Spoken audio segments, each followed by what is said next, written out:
I'd love to hear, like as a church, what's God been really like teaching you guys in this season and kind of coming out now that you're like ramping back in? I know like you said COVID normal, like whatever the new norm or all, like everything's always Yeah, throwing, everybody's all throwing that around. I'd love to kind of yeah. hear just if you guys are wanting to get back into that. Has it been just like, you know what, we're just gonna wait through like I guess what just talk about the process a Yeah. little bit, what it's been like. Oh, look, it's such a challenge. Like we believe,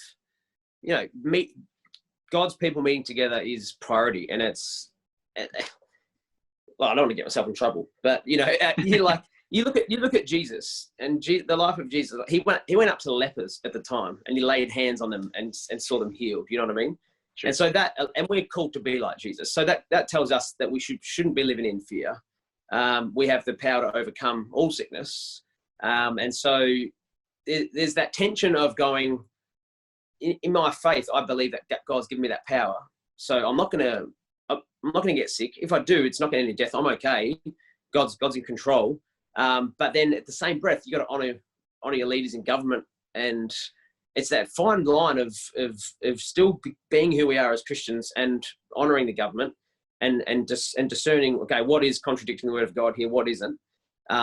So it's been a big challenge, because it's like we really want people to come back together, but we want to honor the government and what they're telling us to do. So we have done that. We've honored the government, and we've whatever they've given us the parameters of an outline, we have worked within that, but we've milked it. So like if they said we're going to have 150 people, then we just do as many services as we can of 150 people. Sure. And so we're trying to be smart, because we're honoring them, but we do believe we want to get as many people back to church as possible. Funny enough, the theme of this year was acceleration. That was the prophetic word that Pastor Russell gave us.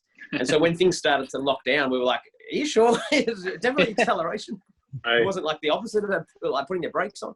But, sure. It's been so crazy. People who have come into agreement with that word, it's just been phenomenal. Like we're seeing so many testimonies. And even for me personally, like I was able to purchase a house in this area that we live in, which for an amazing price, because we were renting, and basically our repayments on the house purchase are even less than what they were on us renting in the same area, and we get to own a house. And so and that happened all so fast. So even in this crazy time, we're still seeing God do amazing miracles and testimonies like that.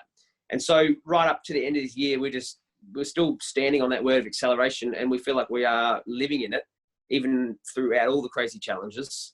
We're just getting people back together, and I really feel, which you guys might feel this too in America, but I think people unfortunately are starting to, when you do something long enough, you fall into the trap and the pattern of it. And so I think people are getting a bit comfortable sitting at home watching church on TV, it's turning into spectatoring, not participating. And so we've really got to try and pray and break that off people, get them back into participating in church, coming along to church, not just sitting at home watching church on TV. But because there's power in gathering together as God's people. Yeah, that's great.